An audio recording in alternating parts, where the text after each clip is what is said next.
Hello there, I'm your imaginary friend. Today I have another tale for you by Lord Dunsany from his Book of Wonder.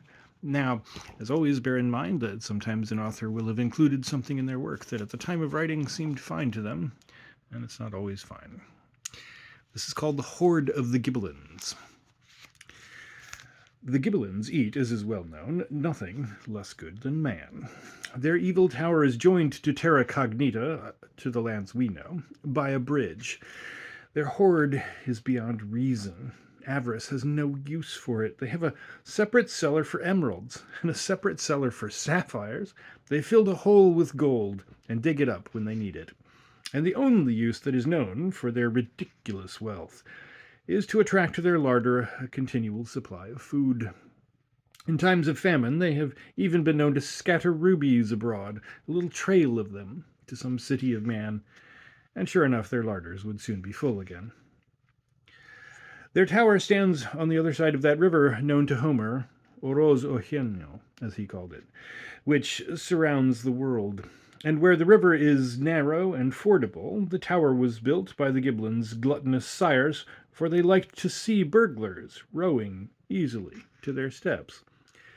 Some nourishment that common soil has not, the huge trees drained there with their colossal roots from both banks of the river. There the Gibbelins lived, and discreditably fed. Alderic, Knight of the Order of the City and the Assault, hereditary guardian of the king's peace of mind, a man not unremembered among the makers of myth, pondered so long upon the Gibbelins' hoard that by now he deemed it his. Alas, that I should say of so perilous a venture, undertaken at dead of night by a valorous man, that its motive was sheer avarice. Yet upon avarice only the Gibbelins relied to keep their larders full, and once in every 100 years sent spies into the cities of men to see how avarice did, and always the spies returned again to the tower, saying that all was well. It may be thought that as the years went on, and men came by fearful ends on that tower's wall, fewer and fewer would come to the Gibbelins' table. But the Gibbelins found otherwise. Not in the folly and frivolity of his youth did Alderic come to the tower, but he studied carefully for several years the manner in which burglars met their doom when they went in search of the treasure that he considered his. In every case, they'd entered by the door. He consulted those who gave advice on this quest. He noted every detail and cheerfully paid their fees, and determined to do nothing that they advised. For what were their clients now? No more than examples of the savory art, mere half-forgotten memories of a meal, and many, perhaps, no longer even that. These were the requisites for the quest that these men used to advise: a horse, a boat, mail armor, and at least 3 men-at-arms. Some said, blow the horn at the tower door. Others said, do not touch it. Alderic thus decided. He would take no horse down to the river's edge, he would not row along it in a boat, and he would go alone, and by way of the forest unpassable. How pass, you may say, the unpassable? This was his plan. There was a dragon he knew of, who, if peasants' prayers are heeded, deserved to die, not alone because of the number of maidens he cruelly slew, but because he was bad for the crops. He ravaged the very land, and was the bane of a dukedom. Now Alderic determined to go up against him. So he took horse and spear, and pricked till he met the dragon, and the dragon came out against him, breathing bitter smoke. And to him Alderic shouted, Hath foul dragon ever slain true knight? And well, the dragon knew that this had never been, and he hung his head and was silent, for he was glutted with blood. Then, said the knight, if thou wouldst ever taste maiden's blood again, thou shalt be my trusty steed, and if not, by this spear there shall befall thee all that the troubadours tell of the dooms of thy breed. And the dragon did not open his ravening mouth, nor rush upon the knight, breathing out fire, for well he knew the fate of those that did these things. But he consented to the terms imposed, and swore to the knight to become his trusty steed. It was on a saddle upon this dragon's back that Aldrich afterwards sailed above the unpassable forest, even above the tops of those measureless trees, children of wonder. But first he pondered that subtle plan of his, which was more profound than merely to avoid all that had been done before, and he commanded a blacksmith, and the blacksmith made him a pickaxe. Now, there was great rejoicing at the rumour of Alderich's quest, for all folk knew that he was a cautious man, and they deemed that he would succeed and enrich the world, and they rubbed their hands in the cities at the thought of largesse. And there was joy among all men in Alderich's country, except perchance among the lenders of money, who feared they would soon be paid. And there was rejoicing also, because men hoped that when the Gibbelins were robbed of their hoard, they would shatter their high-built bridge and break the golden chains that bound them to the world, and drift back, they and their tower, to the moon, from which they had come, and to which they rightly belonged.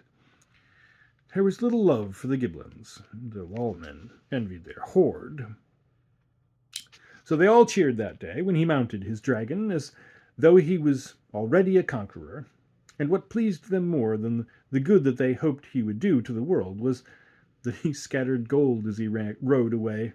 For he would not need it, he said, if he found the Gibbelins' hoard, and he would not need it more if he smoked on the Gibbelins' table. When they heard that he had rejected the advice of those that gave it, some said that the knight was mad, and others said he was greater than those that gave the advice. But none appreciated the worth of his plan. He reasoned thus.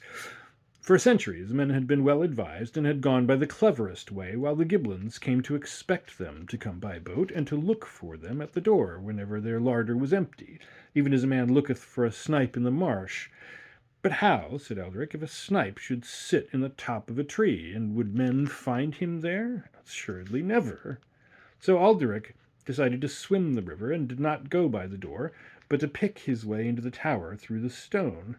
Moreover, it was in his mind to work below the level of the ocean, the river, as Homer knew, that girdles the world, so that as soon as he made a hole in the wall, the water should pour in, confounding the Gibbelins, and flooding the cellars rumoured to be 20 feet in depth, and therein he would dive for emeralds, as a diver dives for pearls. And on the day that I tell of, he galloped away from his home, scattering largesse of gold, as I have said, and passed through many kingdoms, the dragon snapping at maidens as he went, but being unable to eat them because of the bit in his mouth, and earning no gentler reward than a spear thrust where he was softest. And so they came to the swart arboreal precipice of the unpassable forest. The dragon rose at it with a rattle of wings. Many a farmer near the edge of the world saw him up there where yet the twilight lingered, a faint, black, wavering line, and mistaking him for a row of geese going inland from the ocean, went into their houses cheerily rubbing their hands and saying that winter was coming, and that we should soon have snow. Soon even there the twilight faded away, and when they descended at the edge of the world it was night, and the moon was shining.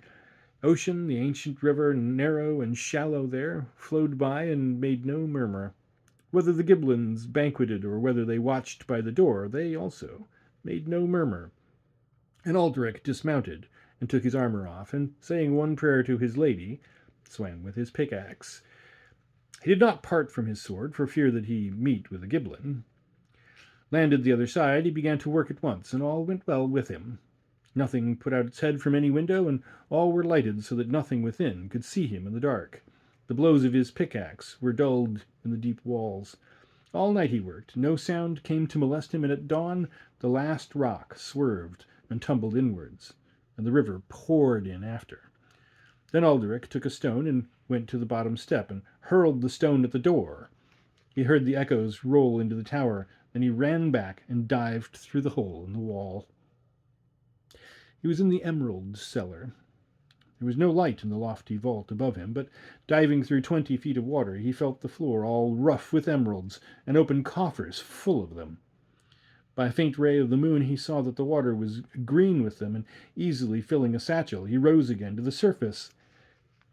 And there were the Gibbelins, waist deep in the water, with torches in their hands. And without saying a word, or Even smiling, they neatly hanged him on the outer wall, and the tale is one of those that have not a happy ending.